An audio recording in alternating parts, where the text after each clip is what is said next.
Good morning friends, praise the Lord. आप सबका good news channel में स्वागत है। मैं अनिल पंडीर, परमेश्वर का दास, आपके आगे परमेश्वर का वचन लेके आया हूँ। और मेरी परमेश्वर से प्रार्थना है कि आपके हृदय में अपने वचन का प्रकाश करें, आपके जीवन को उन्नति, उत्थान और एक नई उम्मीद की ओर ले जाए, कि आप अपने जीवन के कष्टों से और अपने जीवन की चिंताओं से उठकर परमेश्वर की ओर अग्रसर हों और उन्नत मार्ग की ओर अग्रसर हों। धन्यवाद।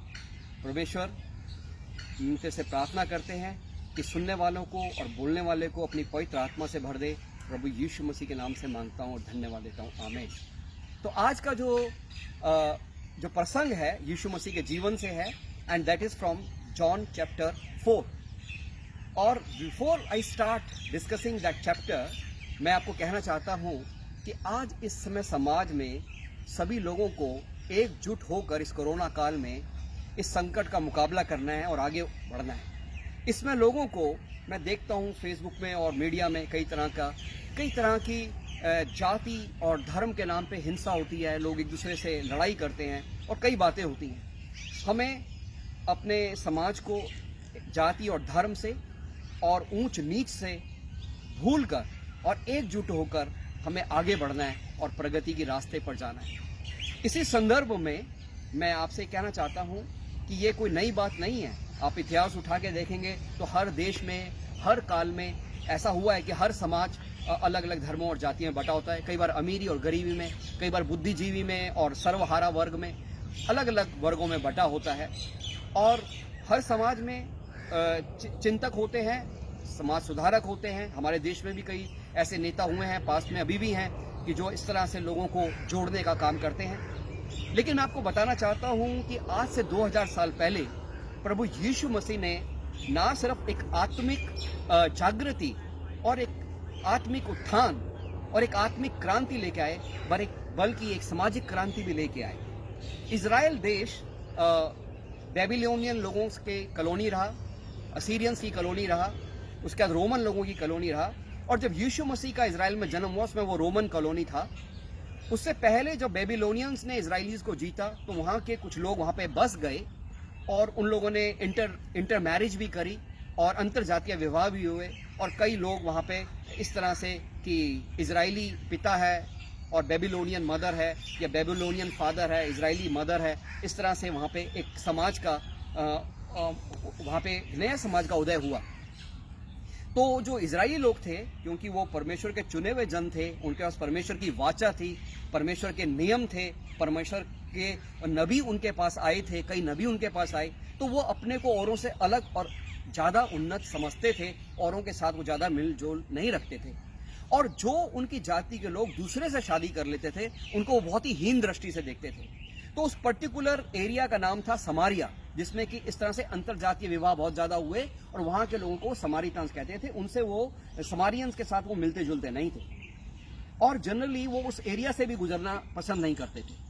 लेकिन यीशु मसीह, जो कि यहूदियों में पैदा हुए, यहूदी थे मनुष्य जाति के हिसाब से, और वो नबी थे और वो परमेश्वर के पुत्र थे, और वो अपने चेलों के साथ यहूदा से अपने गलीली, अपने होम टाउन की तरफ जा रहे थे और बीच में समारिया प्रदेश पड़ा। तो जब वो समारिया से होकर गुजर रहे थे, उन्होंने उसको अवॉइड नहीं करा, उसके बीच से गुजरे, तो वहां पर एक जगह पे जाके, जहां पे कुआं था, और उसे याकूब का कुआं कहते थे, और उस कुएं के पास बैठ के वो आराम करने लगे। और उन्होंने अपने चेलों को कहा कि जाओ, आप बाजार से कुछ सामान खाने पीने का लेके आओ। जिस समय वो दोपहर को आराम कर रहे थे, तो एक सामरी स्त्री शहर से अपना एक मटका लेके पानी भरने के लिए कुएं पे आई। यीशु मसीह ने उससे कहा कि मुझे कुछ जल पीने के लिए दे। और वो स्त्री बड़ी हैरान हुई। उसने देखा कि ये जो अजनबी, ये जो राहगीर यहाँ बैठा हुआ है कुएं पे, ये तो कोई यहूदी है।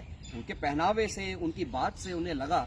उसने कहा, आप मेरे से जल कैसे मांग रहे हैं? आप तो यहूदी हैं और मैं तो सामरी स्त्री हूं, आप मेरे से जल कैसे मांग सकते हैं?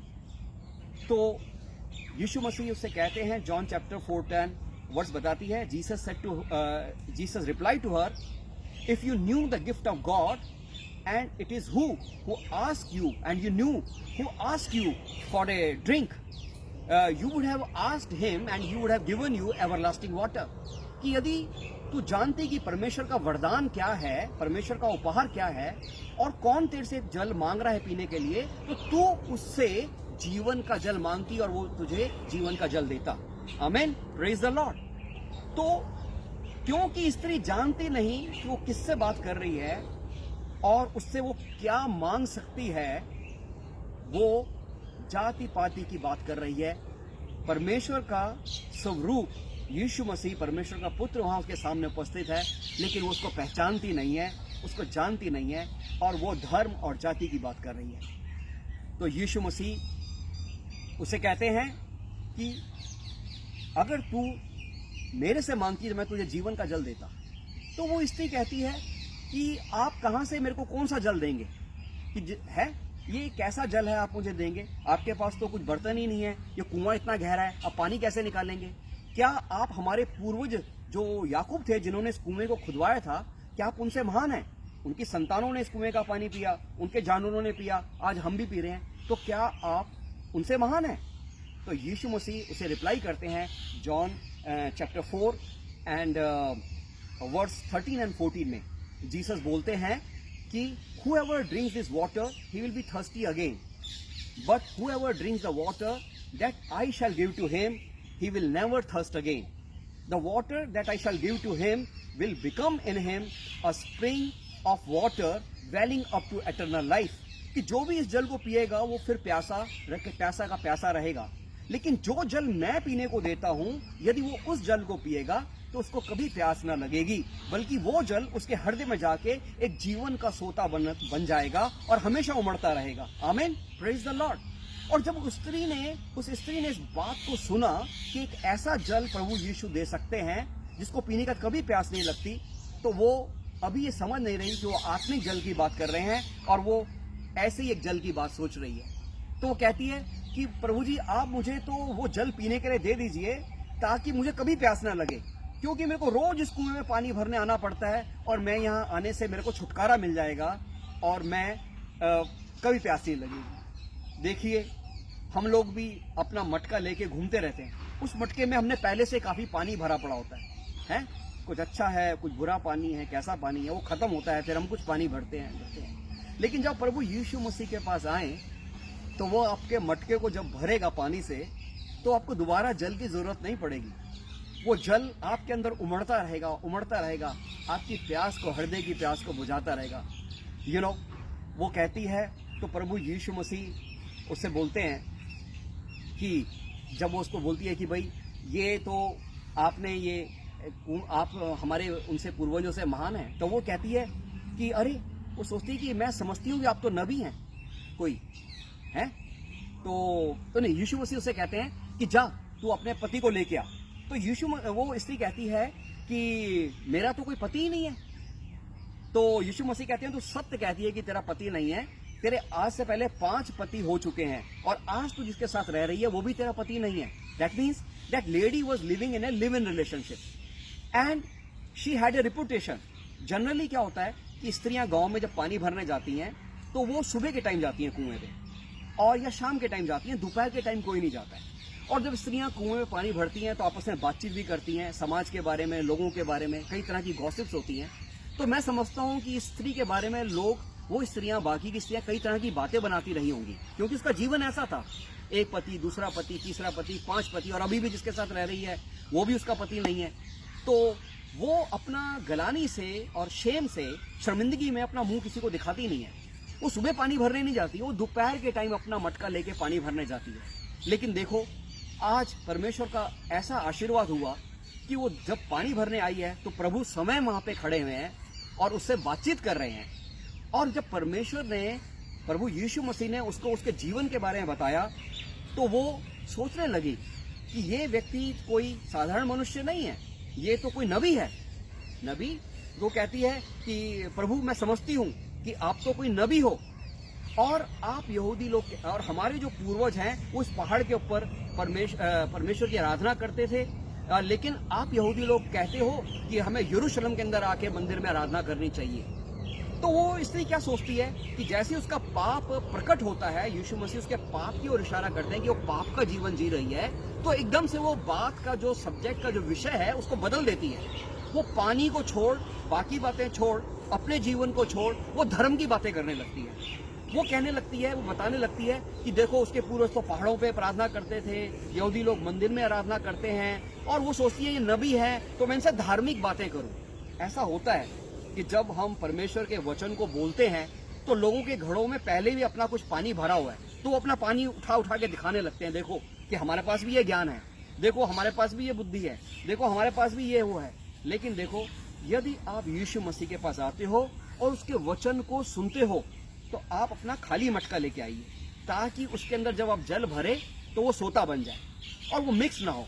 ये आपको समझना है कि जब तक आपके अंदर ये एक गरूर रहेगा और ये एक नम्र भाव नहीं आएगा कि भाई हमें यीशु से कुछ सीखना है, उसको अपने जीवन में लेके आना है और जीवन का उद्धार करना है, और मैं पापी हूं, मेरा कर्मों से उद्धार नहीं है, मैं क्या कितने भी भले कर्म कर लूं लेकिन वो पाप से छुटकारा नहीं है, तो चाहे आप कितनी भी धर्म की चर्चाएं करते रहें, कर्म कांड की चर्चाएं करते रहें कि मैंने ये दान करा है, मैंने वो तीर्थ पे गया हूं, मेरे पूर्वजों ने ये सब किया वो किया, इससे उद्धार नहीं है। परमेश्वर के पास आप आते हैं तो दीनहीन होके आइए, आप अपना खाली मटका लेके आइए और कहिए प्रभु तू मुझे भर दे, अपने अनंत का जीवन का जल मुझे दे दे।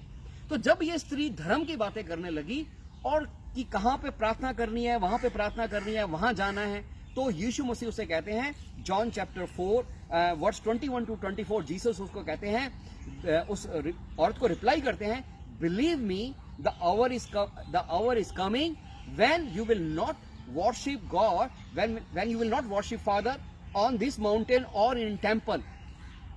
You Samaritan worship what you do not know. We know whom we worship. The salvation is of Jews. But the hour is coming when the true worshippers will worship God in truth and in spirit. For God is looking for such worshippers who will worship Him in truth and in spirit. Because God is spirit and true worshippers must worship Him in truth and spirit. Amen. परमेश्वर का वचन कहता है कि परमेश्वर तो आत्मा है, जिसको हम कहते हैं परम पिता परमात्मा, परम आत्मा, कि परमेश्वर आत्मा है। तो परमेश्वर की जब हमने आराधना करनी है तो मन से और आत्मा से करनी है और सत्य से करनी है, कर्म कांड से नहीं, सत्य से, कि सत्य में अपने हृदय को उसके आगे रखना है। और प्रभु परमेश्वर क्या वचन कहता है, वो कहता है इस पहाड़ पे नहीं, इस मंदिर में नहीं, लेकिन परमेश्वर कहता है कि तेरा जो शरीर है, ये जो तेरा है, यही परमेश्वर का मंदिर है, ये जो तेरा मन है, यही परमेश्वर का सर्वोच्च पवित्र स्थल है, जिसके अंदर तू परमेश्वर को अपना बसा और उसके अंदर सत्य में परमेश्वर की आराधना कर। यीशु मसीह ने अपने चेलों को बोला, जॉन 6:63 में जीसस कहते हैं, the spirit gives life, flesh counts for nothing, the words I give you they are life and they are truth.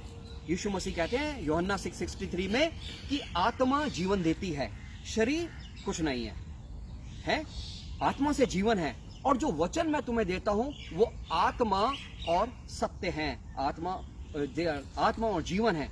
आमीन। तो जब हम यीशु मसीह के वचन को ग्रहण करते हैं तो हमें उसकी पवित्र आत्मा मिलती है, उसका जीवन हमें मिलता है, यदि हम उन वचनों को अपने हृदय में जगह देते हैं।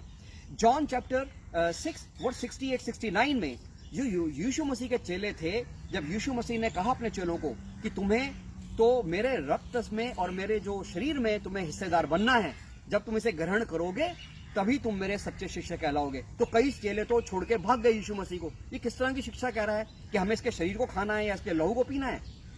वो उसकी बातों को ना समझे कि कैसे ग्रहण करना है, तो भाग गए। लेकिन जो उसके जो 11 चेले थे उसके साथ ही रहे, तो उन्होंने पतरस को कहा, पतरस क्या तुम नहीं जा रहे हो? तो यीशु मसीह, पतरस कहते हैं मसीह से, जॉन चैप्टर 6:68-69 में, Lord where we will go, you have the words of life, we know you and we believe in you, you are the holy one of God. कि प्रभु तुझे छोड़ के मैं कहां जाऊं, हम कहां जाएं तुझे छोड़ के, तेरे पास तो जीवन के शब्द हैं, तेरे पास अनंत जीवन के शब्द हैं, और हमने तुझे जाना है और हमने तुझ पर विश्वास किया है कि तू परमेश्वर का पवित्र है। आमीन, आमीन। क्या कहा पतरस ने कि मैंने तुझे जाना है और मैंने तुझ पर विश्वास किया है। जब आप प्रभु को जानते हो और उस पर विश्वास करते हो तो आज के जो पवित्र वचन आपको मिलते हैं वो आपको अनंत जीवन दे देते हैं। वो पवित्र है, पवित्र है, पवित्र है। पवित्र परमेश्वर का पवित्र पुत्र आपके हृदय में आके आपको भी पवित्र कर देता है। आपने कितने भी पाप किए हैं, उस स्त्री की तरह जिसके 5 पति थे उनको भी उसने छोड़ा, चाहे मर गए, उसके बाद 6वां था वो भी उसका पति नहीं था, ऐसी स्त्री, और उसको भी परमेश्वर ने कहा कि तेरे को मैं अनंत का जीवन का जल दे रहा हूं। तो कैसा भी पापी है, कितना भी पाप में है, कितना भी किया है, उसका सबका उद्धार है जब वो प्रभु यीशु मसीह की शरण में आता है। और जब उसने प्रभु यीशु मसीह के वचन को सुना, उद्धार के वचन को, तो उसने कहा, उसने स्त्री ने क्या कहा कि हाँ, मैं जानती हूं कि मसीहा आने वाला है और जब वो आएगा तो हमें सारी बातें समझाएगा।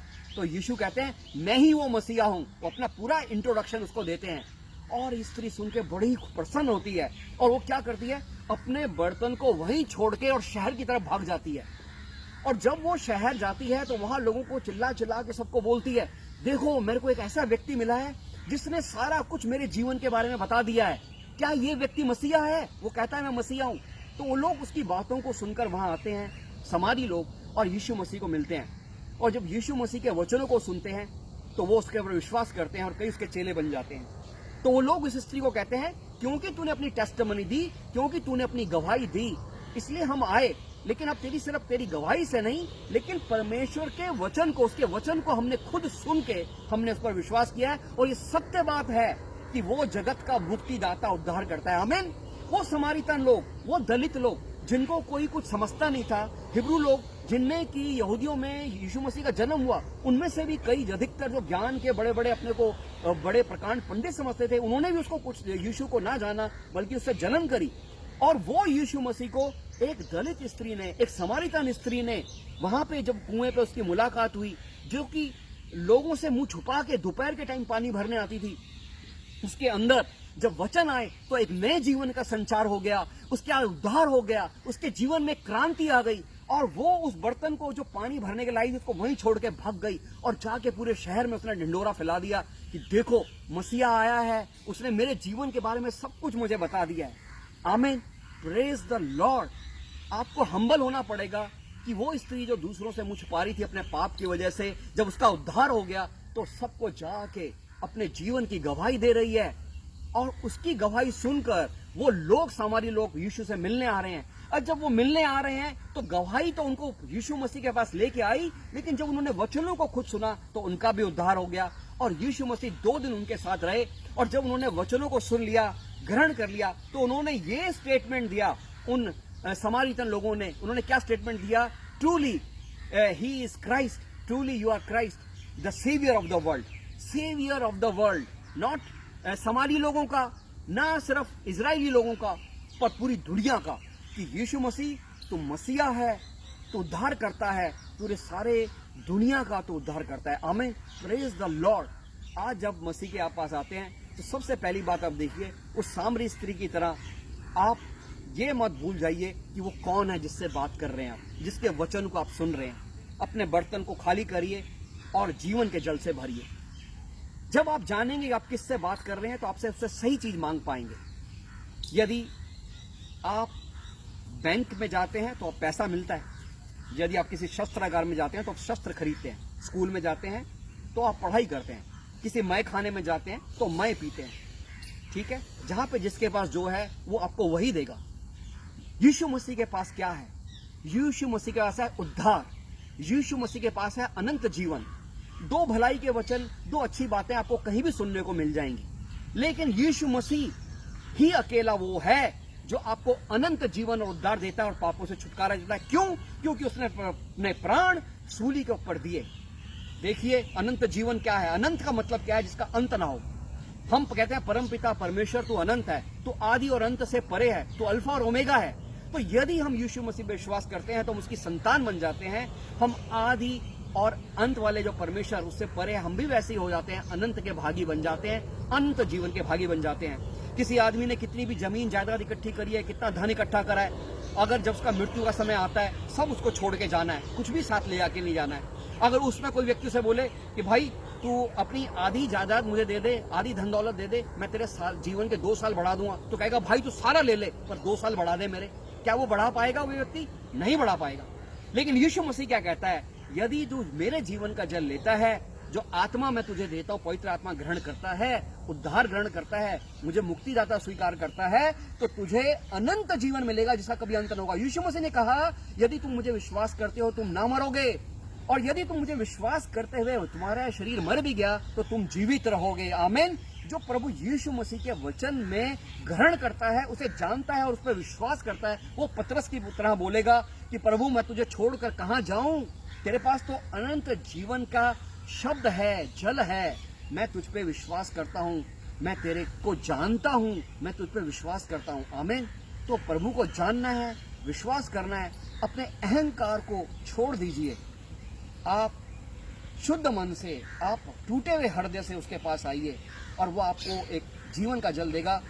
यीशु मसीह के आने से 700 साल पहले यशायाह आइजाया नबी हुए। आइजाया 55:1 में आइजाया नबी कहते हैं, प्रोफेट आइजाया कहते हैं, प्रभु परमेश्वर उनके द्वारा कहता है, come you all who are thirsty, come to the waters, come all who have no money, buy and eat, come buy milk and buy wine without any money, without any cost.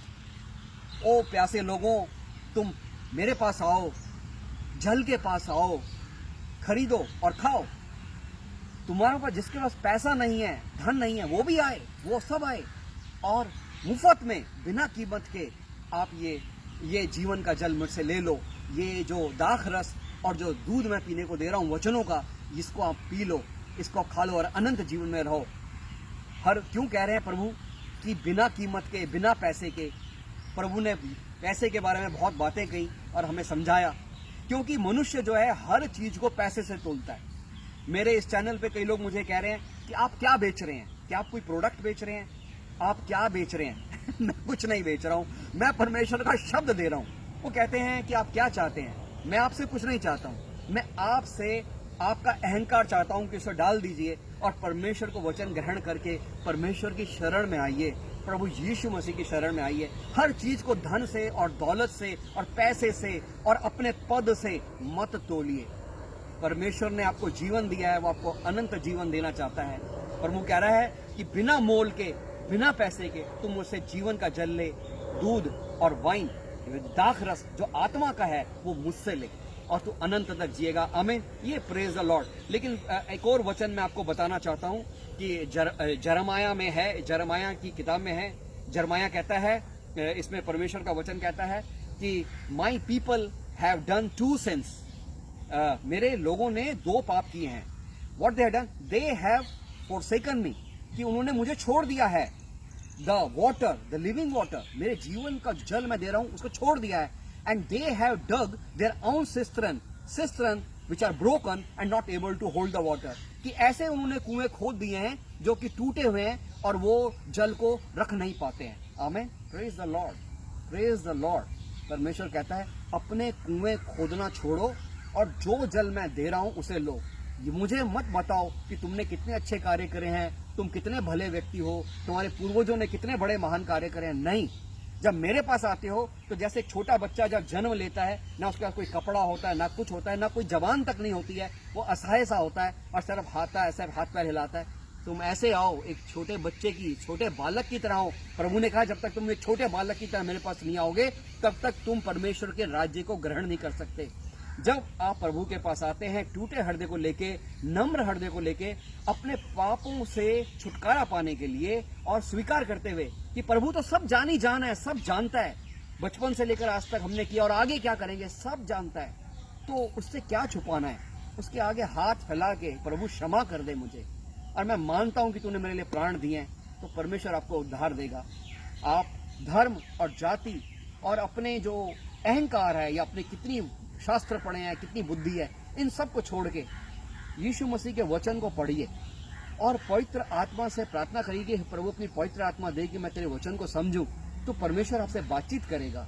और जब जैसे कि Archimedes ने जब बेयोंसी का सिद्धांत निकाला था, तो मैंने ऐसा सुना कि वो टब में नहा रहा था, वो टब में अंदर था और वो जैसे उसको उसमें तक बेयोंसी का जो सिद्धांत है वो उसकी खोज नहीं हुई थी, और जैसे ही वो टब में नहाने के लिए गया तो पानी उलझ के बाहर आ गया, तो एकदम से उसके दिमाग में आया कि ये बेयोंसी का क्या सिद्धांत है, कैसे ये जहाज जो है पानी पे क्यों चलते हैं, कैसे चलते हैं कि जैसे जितना नीचे गया उतना पानी उतना डिस्प्लेस कर दिया गया, उतने वजन का उसने पानी है, और वो एकदम से वैसे ही नंगा उठा और भाग गया और सीधा राजा के दरबार में गया कि मैंने पा लिया, मैंने पा लिया, जिसे कहते हैं यूरेका मोमेंट। यूरेका मोमेंट होता है कि जब सडनली आपको रियलाइजेशन हो जाता है कि सत्य क्या है। जब सत्य का रियलाइजेशन, जब आप उसको, आपको उसके जो ज्योति आपके हृदय में आ जाती है, तब आप ऐसे ही नाचेंगे और आप कहेंगे कि अब मुझे और कुछ नहीं, प्रभु ही चाहिए, तुझे छोड़ के मैं कहां जाऊं। आमीन। तो आप सबसे मेरी प्रार्थना है कि आप सब धर्म, जाति से, वर्ग से हटके परमेश्वर की शरण में आइए, उसके वचन को लाइए।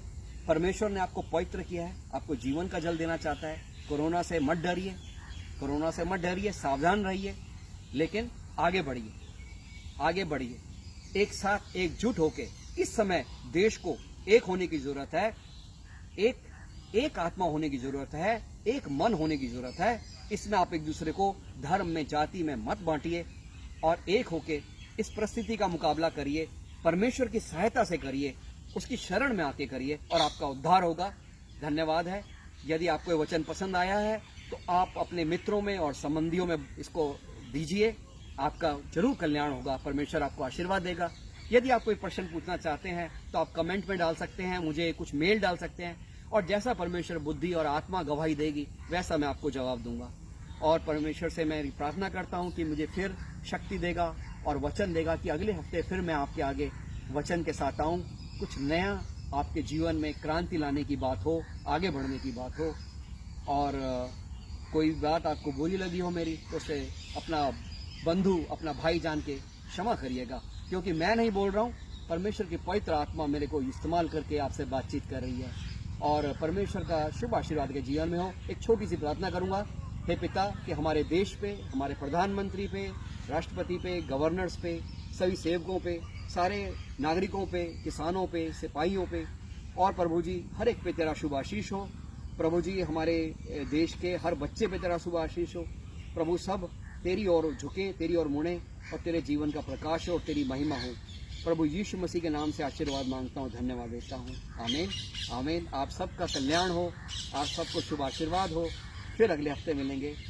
परमेश्वर की, प्रभु यीशु मसीह की जय हो। आमीन।